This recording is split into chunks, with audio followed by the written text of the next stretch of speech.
Hello and welcome to the Raw review here on Wrestling with Regret. Let's dive right in with this show because it kicks off in a very dramatic way. There's this double contract signing that we're supposed to get for both the title matches at Extreme Rules, and it opens up. We come out from black after the signature logo with the ladies getting a big fight. You got Asuka and Bayley and Sasha Banks all having a big brawl, and Samoa Joe, the MC, just trying to keep the peace, but he keeps getting interrupted by brawls and wrestler entrances. Bless his heart. You know, one thing I think would have been made it feel a lot more urgent and impactful at the beginning.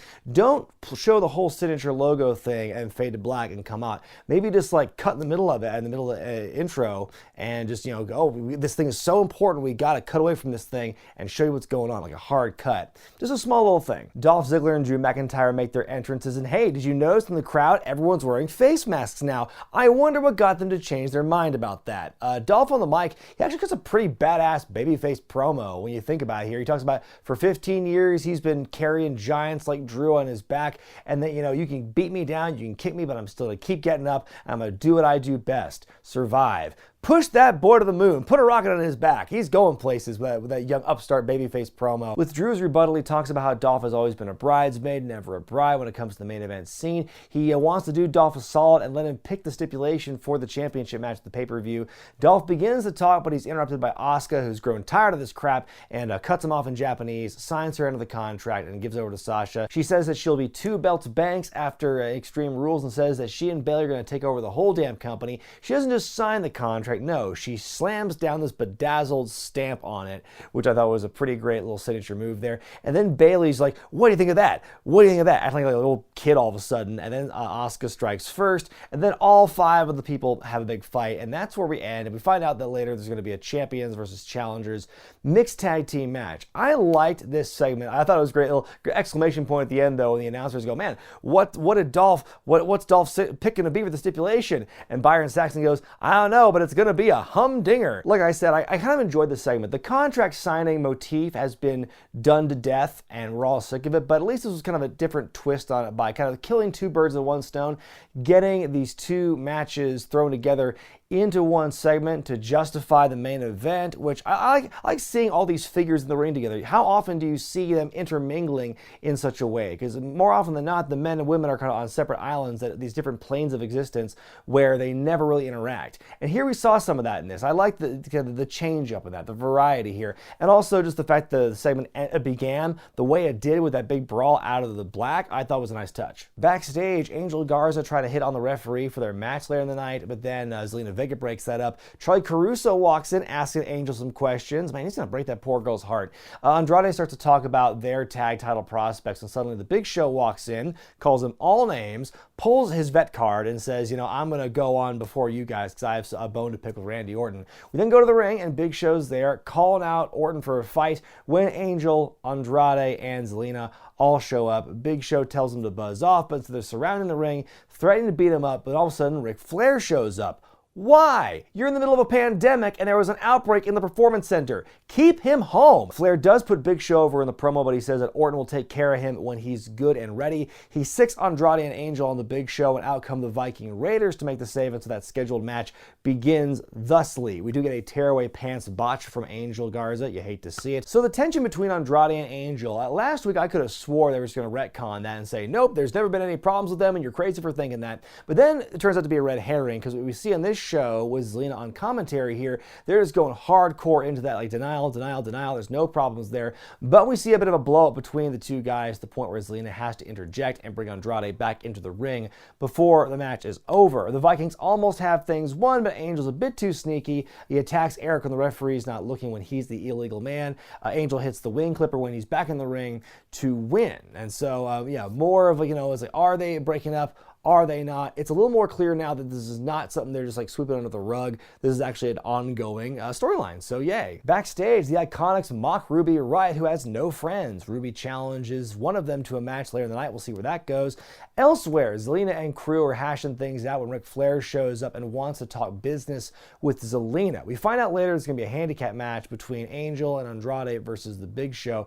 And on the full screen graphic they show for it, you see Zelina and Ric Flair in the baddies corner, which my first thought was like, no. Well, again, why keep bringing him out there?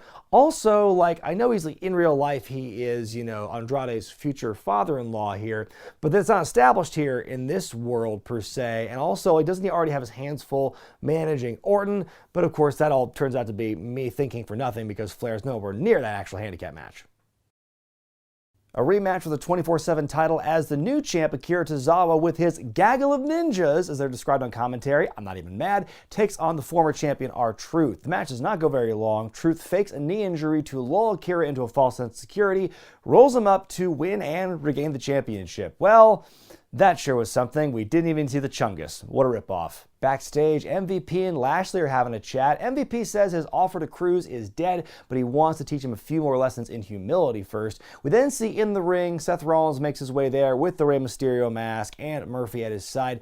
Seth says that Rey has a duty to uphold, but he hasn't been seeing things too clearly. And like, you know, again, this is a show where they sweeten the audio here, because like the moment, like, even before the ing of seeing is out of his lips, you hear cue the boos. It's like Rey hasn't been see, boo, see, we get what you're doing there. Rollins begs Mysterio for forgiveness, not for what he's done in the past, but for what he is going to do to him. And then Rey and Dominic show up on the big screen. Rey then asks his son for forgiveness. A lot of forgiveness being tossed around right now. So Rey asks his son for forgiveness for what he has to do to Seth Rollins, an eye for an eye. And Dominic with an exclamation point. And then after that, Seth threatens to end Dominic's career before it begins. Out come Aleister Black and Humberto Carrillo, who are here to defend Rey's honor. Seth has a very valid question. Why do you do this? And neither guy really has a good response to that question, because Humberto's like, Rey is more of a man than Seth is, and then Aleister's like, I know evil when I see it, and you're evil, and Seth's like, you don't know evil, Jack. So it's like, you know, you can just say like, Rey Mysterio inspired you when you're younger, or I respect Rey Mysterio's career, that's why I'm fighting for him. It doesn't have to be more complicated than that. Anyway, we go on to this match now. Seth and Murph versus Humberto and Aleister. This is a really good match here. I like all four guys here. Their chemistry here, I think, really works. Carrillo hits the 619. Again, why not just say Rey inspired you, and that's why you're fighting for him. We get a Doomsday knee strike by Seth with the assist from Murphy. I thought it was a very cool move there. Seth ends up winning with the stomp on Humberto, and the beating continues. It's hard to believe that one time Humberto was pushed. But anyway, they're beating down the baby faces, and Seth wants to, he puts the Rey Mysterio mask on Humberto's head and tries to do the whole eye gouge thing on the corner of the steps. In comes Aleister to stop him, but Seth is able to hit the stomp on Humberto on the steps either way. And now the announcers call Seth Evil Incarnate. I don't know, but I think that if he actually gone ahead with gouging Humberto's eye out like that, it would have been more of a reason to call him that, don't you think? We see Drew McIntyre and Asuka having a chat backstage, appearing to be on the same page, and Drew also says that he's letting Dolph pick the stipulation because he wants Dolph to have no excuses when Drew ultimately beats him. We get a recap of SmackDown this last week with the big Taker retirement gimmick surrounding it, and then we also see another backstage bit here where Lana approaches Ruby Riott, getting ready for her match, and says, you know, you have no friends, and I'm offering to help you. There's a leader in the women's division who's won more matches than any other woman combined in this company. A real leader, Natalya. Oh boy, you can't wait to see her on her golden throne, her dais. Anyway, we go to Ruby Riott versus Peyton Royce of the Iconics. The match ends Billie Kay with a well-timed distraction, which allows Peyton to react with a big jumping kick and the spinning brainbuster. I like that finisher there. Nice move. So anyway, Peyton wins. Poor Ruby Riott, the big old loser. She and Liv Morgan should just hang out and be a loser tag team together. Big Show, the pre-match promo, where he talks about how he grew up loving Ric Flair, but when he got into the business, he learned why Flair is called the dirtiest player in the game.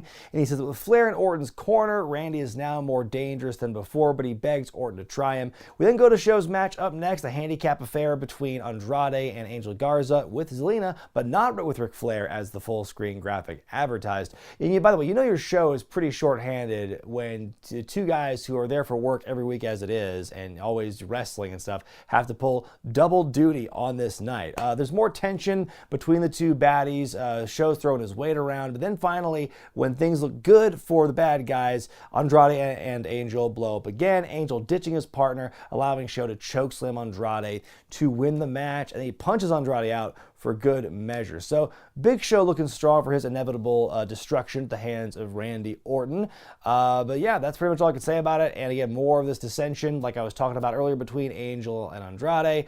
What is it over? We still don't know because Zelina's been denying everything, but eventually something's got to come out. I hope that when this breakup does finally blow up, that like the reasoning for it, like when they finally hopefully they tell you why, and hopefully the why will be worth it. Backstage, R-Truth runs into Apollo Crews, Cedric Alexander, and Ricochet. He asks if they're ninjas. They are not. Crews is in action next against MVP in a non-title matchup here, and MVP wants to beat some respect out of the current U.S. champion. MVP on the mic says he's doing all this and being with Lashley and everything and wanting to issue an olive branch to Apollo because he wants to help give back. But Apollo says, you know, he, like MVP, is a self-made man. The only person MVP cares about is himself. This is a pretty good match here. I like early on, Lashley pulls MVP to the outside to save him. I was hoping, like, because the way Apollo had MVP up like on his shoulders and on the ropes, I thought he was going to kind of like toss him, so he takes like a heel over the top rope and Lashley catches him in his arms, which would have been a much better visual, but instead he just pulls MVP out of the ring. So I didn't get what I wanted there. But then Apollo dives onto Lashley, MVP takes the advantage of that and throws him into the steps. The match ends with Lashley getting a distraction on the apron that allows MVP to capitalize and win the match. There's more of a beatdown, and then we get Ricochet and Cedric running in to make the save. Now we have an impromptu match with Rico and Lashley. And this match, if you've seen, you know, the last few Brock Lesnar matches against smaller guys, you have a pretty good idea of how this match is constructed, where the big guy is just tossing the shit out of the smaller guy.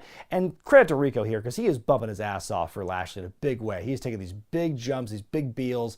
He's getting the hell beat out of him here, but he's had some really great high drama, emotional hope spots here where you think he's got Lashley on the ropes. But in the end, Lashley, who's now bleeding from the ear at some point, he shrugs off Ricochet's efforts, puts him in the full Nelson and makes Rico tap. Then afterward, he puts Cedric in the full Nelson for good measure. And that's where this arc with MVP and Lashley just taking everyone down kind of ends here. So these guys are looking very good here in the build for the inevitable contest, it would seem, with Lashley and Apollo Crews.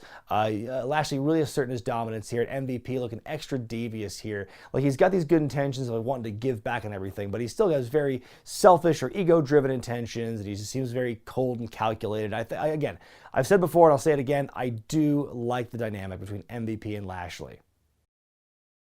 After some backstage chatter, we see Dolph Ziggler, Bayley, and Sasha Banks make their way to the ring. Dolph and Sasha are teaming up to take on Drew McIntyre and Asuka in a Champions versus Challengers mixed tag team match. And Bayley is once again on commentary here. At one point, she distracts Asuka by literally doing this. And then even she says on commentary, good point, like, who falls for that? Like, she did this in the match, and then like in the opening segment after like Sasha cut her promo in the contract signing, Bayley's like, ha ha ha, what do you think of that? Ha ha ha. Like, she's acting like a 6-year-old here. It's ridiculous how she's just totally regressed in personality from week to week. But it's still, you know, the good, like the obnoxious heel thing. It still works. There's good work here in the match, by the way. There's a great moment here where Sasha's like getting right in Drew's face and egging him on. By the way, the idea of a hot tag in the mixed tag team match really doesn't make any sense, because even if it's one person getting the tag in, the guy still has to come in there. So it's not like they both have to tag to really make it count. The match ends with some holds and counter holds between Sasha and Asuka. At one point, Asuka even breaks out of the Banks statement,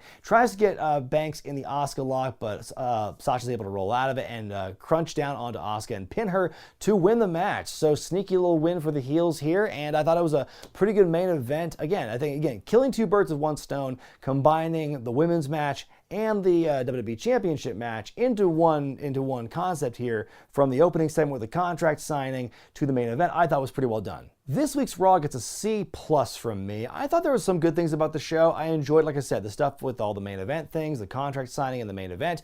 I enjoyed the MVP and the Lashley arc we saw across two matches. And say what you will, and even though I mentioned that, yeah, it's kind of a formulaic match type, the big dude versus the smaller dude, it's still fun to watch when done well. And I got kind of swept up in the belief that, as fleeting and as foolhardy as it was, that Ricochet might pull the upset here. But looking at his recent history, that ain't gonna happen. But yeah, I think it got MVP and Lashley over better, I think. But I think there's also a lot of bleh on this show as well. I think the stuff with Riott and the Iconics, I thought they had too many distraction finishes on this show. I think there's like 2 or 3 of them throughout the night, about probably one too many, I think, for one show. But let me know what you thought about Raw this week in the comment section below. And hey, speaking of The Undertaker and how he retired this past week, this week's episode is pretty well timed. It's going to be a Better Champion episode, Taker 97 versus Taker 2009. Place your bets. I'm Brian Zane, and I'll see you next time.